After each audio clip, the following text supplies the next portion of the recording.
السلام علیکم ناظرین، امید کرتا ہوں آپ ٹھیک ٹھاک ہوں گے۔ بسم اللہ الرحمن الرحیم۔ شیطان انسان کو ہر وقت اپنے شکنجے میں لانے کی کوشش کرتا رہتا ہے۔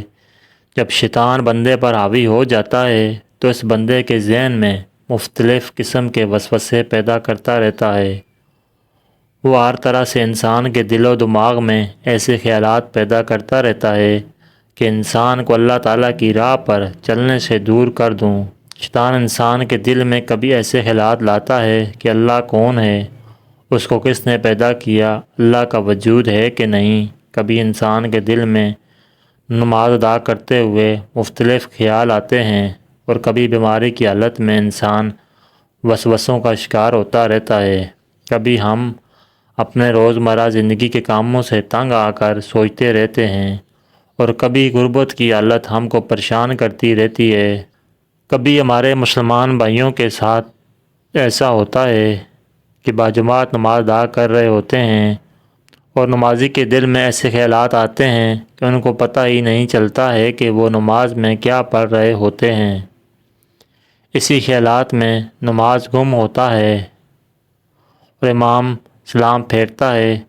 اس طرح ہم سوچ میں پڑ جاتے ہیں کہ ہم نماز روزے حج کیوں ادا کرتے ہیں۔ سب سے زیادہ مشکلات ان لوگوں کو پیش آتی ہے جن کے ذہن میں جنسی وسوسے شیطان ڈالتا ہے۔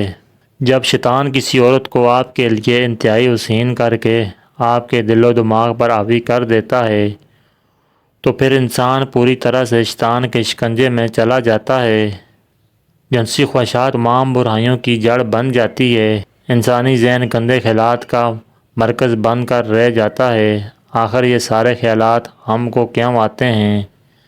ان خیالات کے بارے میں اسلام میں کیا حکم ہے کہ اگر یہ خیالات ہم پر حاوی ہو جائیں تو ان کا حل کس طرح کیا جائے؟ آئیے پہلے ہم حدیث مبارکہ سے ان خیالات کے بارے میں جاننے کی کوشش کرتے ہیں، اور آخر میں آپ کو یہ واقعہ سنائیں گے کہ جب ایک شخص نے آ کر حضرت علی شیر خدا سے بتایا کہ میرا ذہن گندے خیالات کا مرکز بن چکا ہے۔ ناظرین گرامی، حضرت ابو ہریرہ رضی اللہ تعالیٰ عنہ سے روایت ہے کہ صحابہ کرام رضی اللہ تعالیٰ عنہم میں سے کچھ لوگ نبی کریم صلی اللہ علیہ وسلم کی خدمت میں حاضر ہو کر عرض کرنے لگے کہ ہم اپنے دلوں میں کچھ خیالات ایسے پاتے ہیں کہ ہم میں سے کوئی ان کو بیان نہیں کر سکتا۔ آپ صلی اللہ علیہ وسلم نے فرمایا، کیا واقعی تم اسی طرح پاتے ہو، یعنی گناہ سمجھتے ہو؟ صحابہ کرام رضی اللہ تعالیٰ عنہم نے عرض کیا، جی ہاں۔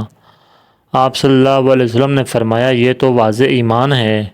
محدثین اس حدیث کی وضاحت کچھ اس طرح کرتے ہیں کہ صحابہ کے اس جملے ہم اپنے دلوں میں کچھ خیالات ایسے پاتے ہیں کہ ہم میں سے کوئی ان کو بیان نہیں کر سکتا کا مطلب یہ ہے کہ ہم اپنے دلوں میں بری چیزیں پاتے ہیں، مثلاً اللہ کو کس نے پیدا کیا، وہ کیسا ہے اور کس چیز سے ہے، اور اس طرح کی اور چیزیں کہ جن کو بیان کرنا مشکل ہے۔ اس لیے ہمیں معلوم ہے کہ یہ قبیح باتیں ہیں، اور ان میں سے کوئی چیز بھی ایسی نہیں ہے کہ ہم اس پر اعتقاد رکھیں، بلکہ ہم جانتے ہیں کہ اللہ قدیم ہے، ازل سے ہے، ہر چیز کا خالق ہے، مخلوق نہیں۔ تو ایسے خیالات جو ہمارے دل میں آتے ہیں ان کا کیا حکم ہے؟ تو آپ صلی اللہ علیہ وسلم نے یہ جواب دیا کہ یہ تو صریح ایمان ہے، اس لیے تم اس وسوسوں کو دل میں پانے کے بعد چھڑک دیتے ہو، اس کو برا سمجھتے ہو، تو یہ تمہارے ایمان کی علامت ہے۔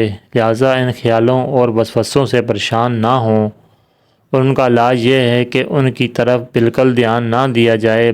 بعض علماء نے وسوسوں میں مبتلا اشخاص کو تسلی و تسکین کے لیے کہا ہے کہ جس طرح چور اس گھر میں جاتا ہے جہاں کچھ مال و متاع ہوتا ہے، اسی طرح جس دل میں ایمان ہوتا ہے شیطان وہاں آ کر وسوسے ڈالتا ہے۔ برے خیالات کا آنا شیطان کا ایک عمل ہے۔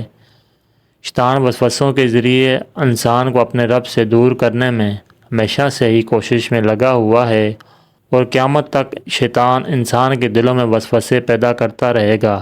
اس کی کوشش یہی ہوگی کہ انسان رحمان کو چھوڑ کر شیطان کی باتوں کو مان لے۔ حدیث محمدی صلی اللہ علیہ وسلم ہے کہ خدا کا لاکھ لاکھ شکر ہے کہ شیطان کے جال کو وسوسے کی حد تک ہی محدود کر دیا ہے، اس سے آگے شیطان کو بڑھنے کی اجازت قطعاً نہیں دی گئی۔ حدیث پاک میں ہے کہ نبی اکرم صلی اللہ علیہ وسلم نے فرمایا کہ اللہ تعالیٰ نے میری امت کے لوگوں کے دلوں میں وسوسے پیدا ہونے کو درگزر فرما دیا ہے اور انسان کو نیک کام کرنے کی توفیق دے دی ہے۔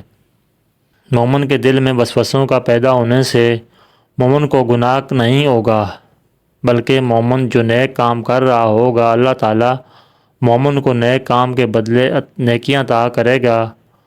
جو لوگ ہر وقت خیالات میں گم ہوتے ہیں، ایسے لوگ دوسرے کاموں میں سست روی اختیار کرتے ہیں، وہ ہر وقت وسوسوں میں ہی رہتے ہیں اور سوتے اٹھتے لیٹے گھر سے باہر جاتے گھر میں داخل ہوتے شریعت کے خلاف وسوسوں میں رکھتے ہیں۔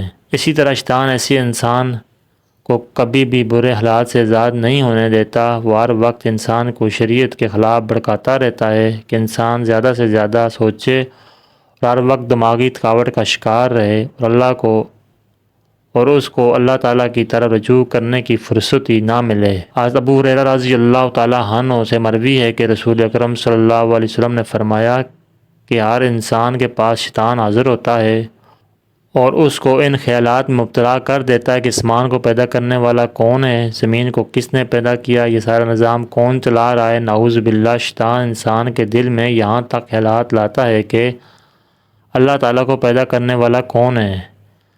اگر انسان پر شیطان اتنا حاوی ہو جائے تو اس شخص کو چاہیے کہ اللہ تعالیٰ سے دعا کرے، اے اللہ مجھے شیطان مردود سے چھٹکارا عطا فرما۔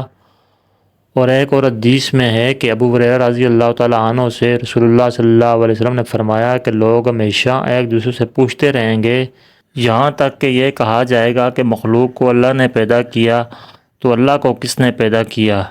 تو جو آدمی اس طرح کا کوئی وسوسہ اپنے دل میں پائے تو وہ کہے میں اللہ پر ایمان لایا۔ ایک روایت میں یہ اضافہ ہے اللہ اور اس کے رسول پر ایمان لایا۔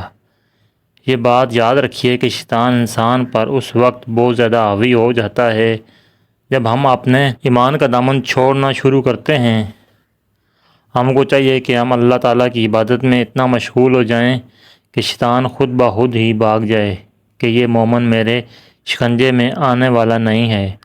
ہم کو 5 وقت کی نماز باجماعت قائم کرنی چاہیے، قرآن پاک کی تلاوت ہر روز کرنی چاہیے، عمرہ حج زکوٰۃ کرنی چاہیے، ہر وقت اللہ تعالیٰ کا ذکر کرتے رہنا چاہیے اور اس بات پر یقین رکھنا چاہیے کہ اللہ تعالیٰ ایک ہے، اس کی نہ کوئی اولاد ہے اور نہ ہی اس کو کسی نے پیدا کیا، وہ واحد ہے، صرف وہی عبادت کے لائق ہے۔ حضرت محمد صلی اللہ علیہ وسلم اللہ کے آخری نبی ہیں، زندگی اور موت دینے والا صرف اللہ تعالیٰ ہی ہے۔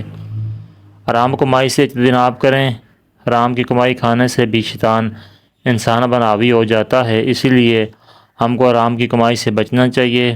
اگر یہ باتیں ہمارے ذہن میں چھا جائیں، شیطان کبھی بھی ہم کو شرک جیسے خیالات میں نہیں ڈال سکتا۔ ایک دفعہ ایک شخص حضرت علی رضی اللہ تعالیٰ عنہ کی بارگاہ میں حاضر ہوا اور کہنے لگا، اے علی رضی اللہ تعالیٰ عنہ، مجھے ہر وقت برے خیال آتے رہتے ہیں، میں ان سے کس طرح چھٹکارا پا سکتا ہوں؟ حضرت علی رضی اللہ تعالیٰ عنہ نے فرمایا کہ حرام کی کمائی اور حرام کے کاموں سے ہمیشہ اجتناب کرو، کیونکہ حرام کی کمائی اور حرام کاموں کی وجہ سے بھی انسان کے دل میں برے خیالات آتے رہتے ہیں۔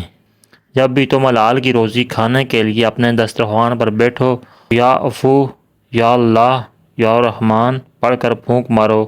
اگر آپ اس عمل کو اپنا لو گے تو تم کو برے خیالات آنا بند ہو جائیں گے۔ لہٰذا ان وسوسوں کے علاج کے لیے اللہ سے پناہ مانگتے ہوئے مندرجہ ذیل اعمال کریں۔ نمبر 1 اعوذ باللہ، نمبر 2 آمنت باللہ و رسولہ کا ورد کرے، نمبر 3 هو اللہ الآخر والظاہر والباطن وبکل شیء علیم، نمبر 4 نیز رب اعوذ بک من حمرات الشیطان و اعوذ بک من ربک ان یخسرفون کا کثرت سے ورد بھی ہر طرح کے شیطانی شکوک و وسوسوں کے دور کرنے میں مفید ہے۔ اللہ تعالیٰ سے دعا ہے اللہ تعالیٰ سے ہم کو حق حلال کی روزی کمانے کی توفیق عطا فرمائے، ہمارے دلوں سے تمام وسوسوں کو دور فرمائے، آمین۔ ناظرین کرام، ویڈیو اچھی لگی تو لائک کیجیے، اچھی ویڈیوز کے لیے ہمارے چینل کو سبسکرائب کیجیے۔ ویڈیو دیکھنے کا شکریہ، جزاکم اللہ خیر۔